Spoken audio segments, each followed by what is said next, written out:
Hello, beautiful people out there. Today we are going to learn about grammar. And some students, that is a pronounce, wrong pronunciation, grammar. That is not grammar. And that is a grammar. That is a grammar. Grammar. जी हाँ, कुछ student ऐसे होते हैं जो बोलते हैं grammar. Grammar नहीं, that is a grammar. Grammar. तो आज हम सीखने वाले हैं ग्रामर. गाइज वैसे तो हम ग्रामर बचपन से सीखते सीखते बड़े हो जाते हैं, 12th क्लास तक चले जाते हैं, लेकिन हम ग्रामर को फॉरगेट कर जाते हैं, भूल जाते हैं. ऐसा क्यों होता है?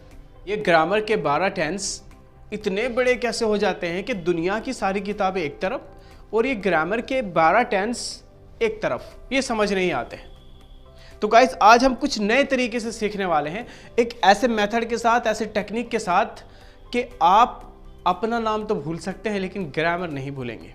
But condition is that you will have to focus 100%, you will have to concentration 100% and you will have to follow the rules, instructions 100%. तो चलिए गाइज कुछ नए तरीके से सीखते हैं, कुछ ऐसे तरीके से, ऐसी टेक्निक से, एकदम इजी मेथड के साथ कि आप अपना नाम तो भूल सकते हैं लेकिन ग्रामर नहीं भूलेंगे. ग्रामर के स्ट्रक्चर्स क्या हैं ये आप नहीं भूलने वाले. आपको मैं इतने इजी तरीके से पढ़ा दूंगा कि डायरेक्टली आपके सबकॉन्शियस माइंड के अंदर ग्रामर को फीड कर दूंगा. But there is a condition and condition is that you will have to focus 100%. चलिए गाइस देर ना करते हुए चलिए सीखते हैं और क्लास को शुरू करते हैं.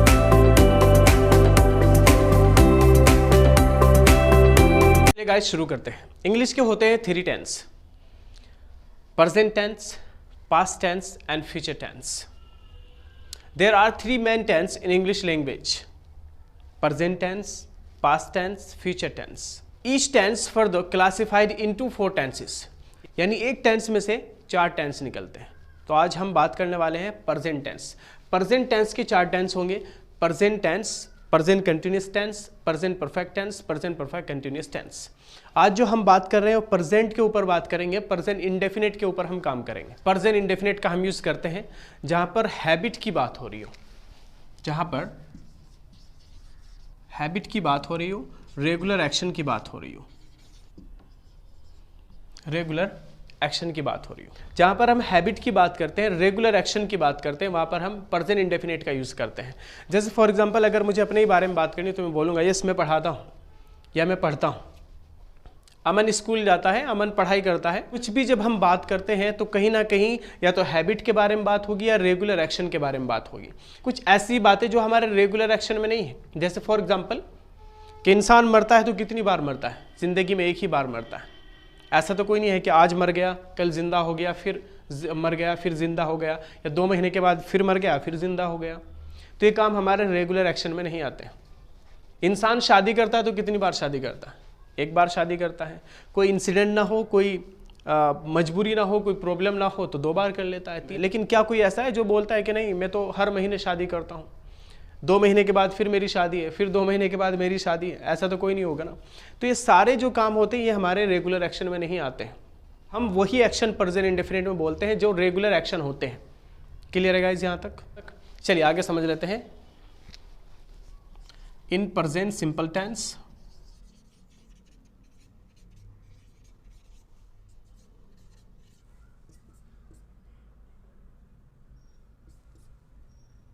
in present simple tense the main verb is used in present form V1 form. यानी present indefinite के साथ हम एक्शन की फर्स्ट फॉर्म यूज करते हैं, वर्ब की फर्स्ट फॉर्म यूज करते हैं. और यूज कैसे करते हैं चलिए आगे देख लेते हैं. सबसे पहले बात करते हैं पॉजिटिव स्टेटमेंट की.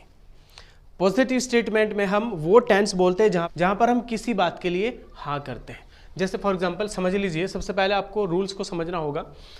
आई, यू, वी, दे ये प्लूरल की कैटेगरी में आते हैं. Plural and he, she, it, name, relation ये आते हैं सिंगुलर. सिंगुलर यानी जहां पर एक की बात होती है. ही वह एक, शी वह एक, इट वह एक, my father, my brother, my friend, my sister एक. सिर्फ एक की बात कर रहे हैं. किसको छोड़कर? इनको छोड़कर. आई, यू, वी, दे इनको छोड़कर ही, शी, इट, नेम, रिलेशन कोई भी एक हो सब सिंगुलर नाउन है और सिंगुलर नाउन के साथ में यहाँ का जो रूल है वो कुछ इस तरह से है। बहुत सिंपल तरीके से समझाता हूँ कि मैंने कहा मैं खेलता हूँ, तो यहाँ पर मैं लिखूंगा सीधा सा I play.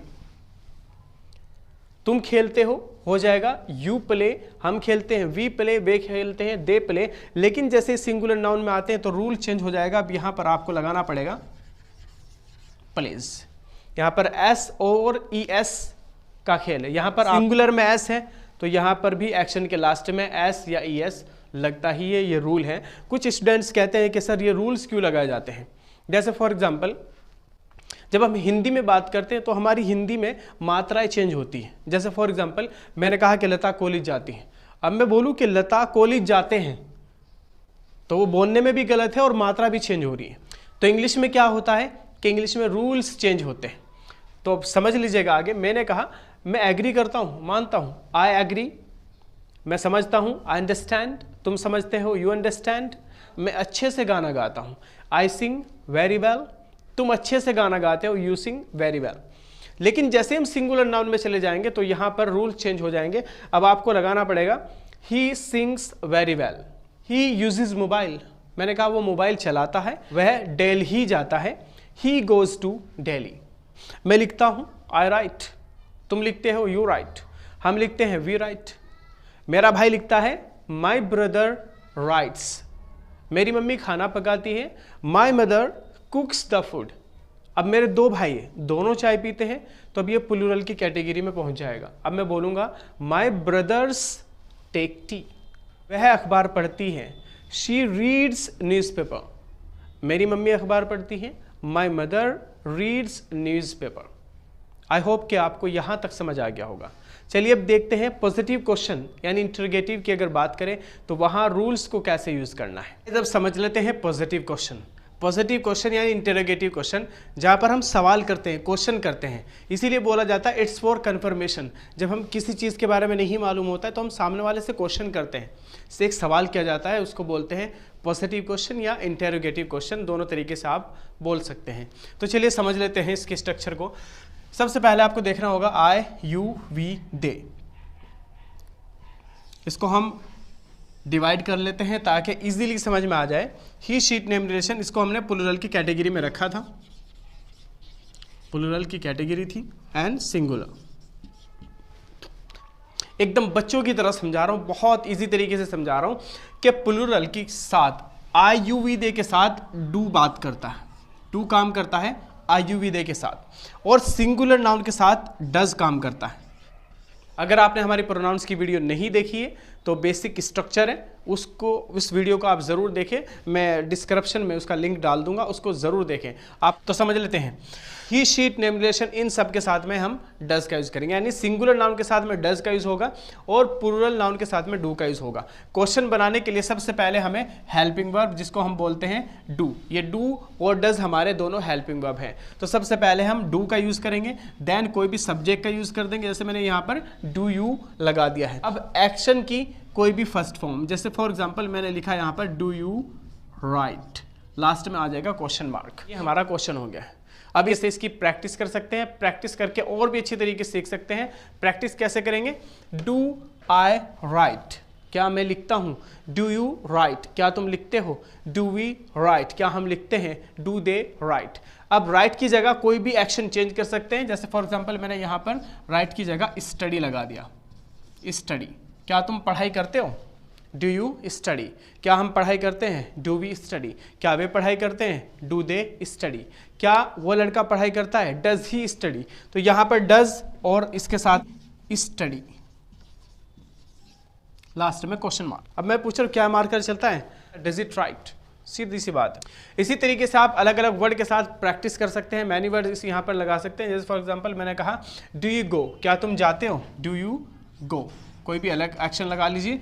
Do you go, do we go, do they go, does he go, does she go. Do you speak, do you speak, यहाँ पर मैंने एक्शन चेंज कर दिया। अब मैं प्रैक्टिस कर सकता हूँ। डू यू स्पीक, क्या तुम बोलते हो? डू वी स्पीक, क्या हम बोलते हैं? डू दे स्पीक, क्या वे बोलते हैं?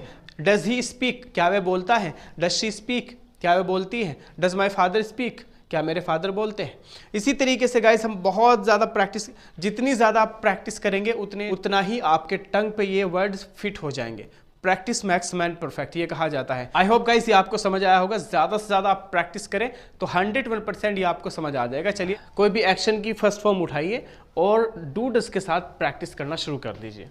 जैसे फॉर एग्जाम्पल अब मैं यहाँ से क्वेश्चन कर सकता हूँ, डू यू फाइट, क्या तुम लड़ाई करते हो। डू वी फाइट, क्या हम लड़ाई करते हैं। डू दे फाइट, क्या वे लड़ाई करते हैं। Do you know about me, क्या तुम मेरे बारे में जानते हो। Do they know about you, क्या वे तुम्हारे बारे में जानते हैं। डज से भी आप ज़्यादा से ज़्यादा प्रैक्टिस करें तो ये आपकी टंग पे फिट हो जाएगा। Does she love her mother, क्या वो अपनी मम्मी से प्यार करती है। Does he speak in English, क्या वो इंग्लिश में बात करता है। Does she speak in English, क्या वो इंग्लिश में बात करती है। Does your mother cook the food, क्या तुम्हारी मम्मी खाना पकाती है। Do you clean the home, क्या तुम घर की सफाई करते हो। Does she wash the clothes, क्या वो कपड़े धोती है। इस तरीके से छोटे छोटे सेंटेंसेस को पकड़िए और प्रैक्टिस करना शुरू कर दीजिए। चलिए अब देखते हैं कि नेगेटिव कैसे बनाएंगे, बहुत ही सिंपल मेथड के साथ। चलिए गाइस अब देख लेते हैं नेगेटिव। नेगेटिव का यूज़ कैसे करेंगे। सबसे पहले आपको कोई भी सब्जेक्ट लेना है। जैसे फॉर एग्जांपल मैंने लिया you, you do not write, simple, last में फुल स्टॉप। तुम नहीं लिखते हो, तुम पढ़ाई नहीं करते। यू डू नॉट स्टडी, तुम टाइम पर नहीं आते। You do not come at a time. You do not tell a lie. I you we they के साथ हम डू नॉट का यूज करते हैं। इसको शॉर्ट में डोंट बोलते हैं, डोंट। क्या आप जानते हैं डू नॉट और डोंट की कहानी क्या है, इसके पीछे की कहानी क्या है। क्यों डू नॉट लगाते हैं, हम कहाँ पर डू नॉट लगा सकते हैं और कहाँ पर डोंट लगा सकते हैं। क्या कोई ऐसी कंडीशन भी है जहाँ पर हम डू नॉट नहीं लगा सकते या डोंट नहीं लगा सकते। तो सुन लीजिएगा ध्यान से गाइस। आपने देखा होगा बड़ी जगह पर, अच्छे अच्छे पैलेस पर लिखा रहता है डू नॉट स्पीट हियर, कि यहाँ थूकना मना है।